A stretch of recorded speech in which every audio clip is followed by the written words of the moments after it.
Hello beautiful people. ఈరోజు morning మా ఇంట్లో అయితే నేను బ్రేక్ఫాస్ట్కి పాస్తా అయితే చేస్తున్నాను. ఎందుకు ఈజీగా అయిపోతుందని చెప్పేసి ఈ రెసిపీ అయితే ఈరోజు చూస్ చేసుకున్నాను.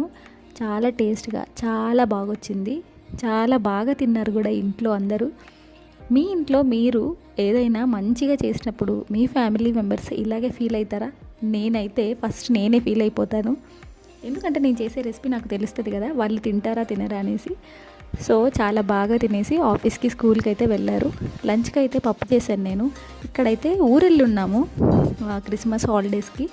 ఊరెళ్ళి వచ్చేటప్పుడు అత్తమ్మ అరిసెల పిండి, అలాగే అరిసెలు, అమ్మ వాళ్ళు లడ్డు, ఇంకా కారపూస ఇవన్నీ పెట్టి పంపించారు. అరిసెల పిండి నేను వచ్చిన తర్వాత ఒక 5 డేస్కి అలా ఉంచేసి తర్వాత అయితే అరిసెలు చేశాను. ఇవైతే డోనట్స్ లాగా ఎంత బాగున్నాయి కదా, టేస్ట్ కూడా అంతే బాగున్నాయి. నేను కొంచెంగా తింటాను స్వీట్, ఎక్కువగా తినను కాబట్టి కొంచెమే తెచ్చుకుంటాను, కొంచెమే తెమ్మని కూడా చెప్తాను.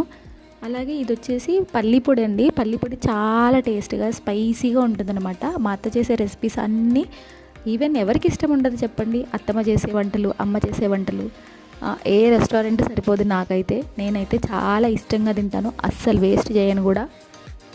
ఇక్కడైతే నేను నైట్కి బగారా రైస్ అయితే చేసుకున్నాను. బగారా రైస్లో పికిల్ వేసుకునే తినే అలవాటు ఎవరికైనా ఉందా? ఉంటే కామెంట్ చేయడం మాత్రం మర్చిపోకండి. అలాగే నేను పెట్టే వీడియోస్ షార్ట్స్ మీకు నచ్చినట్లయితే లైక్ చేయడం, షేర్ చేయడం, సబ్స్క్రైబ్ చేయడం మాత్రం అస్సలు మర్చిపోకండి. ఇందులోకి కాంబినేషన్గా ఈరోజైతే నేను పన్నీర్ విత్ మష్రూమ్ కర్రీ అయితే చేశాను. చాలా టేస్ట్గా ఉన్నింది, కొంచెం స్పైసీగా ఉన్నింది.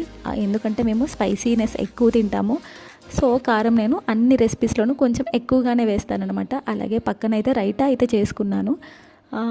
లాస్ట్ సండే నేను పూరీ విత్ ఆలు మష్రూమ్ కర్రీ చేశాను. చాలా టేస్టీగా ఉన్నింది.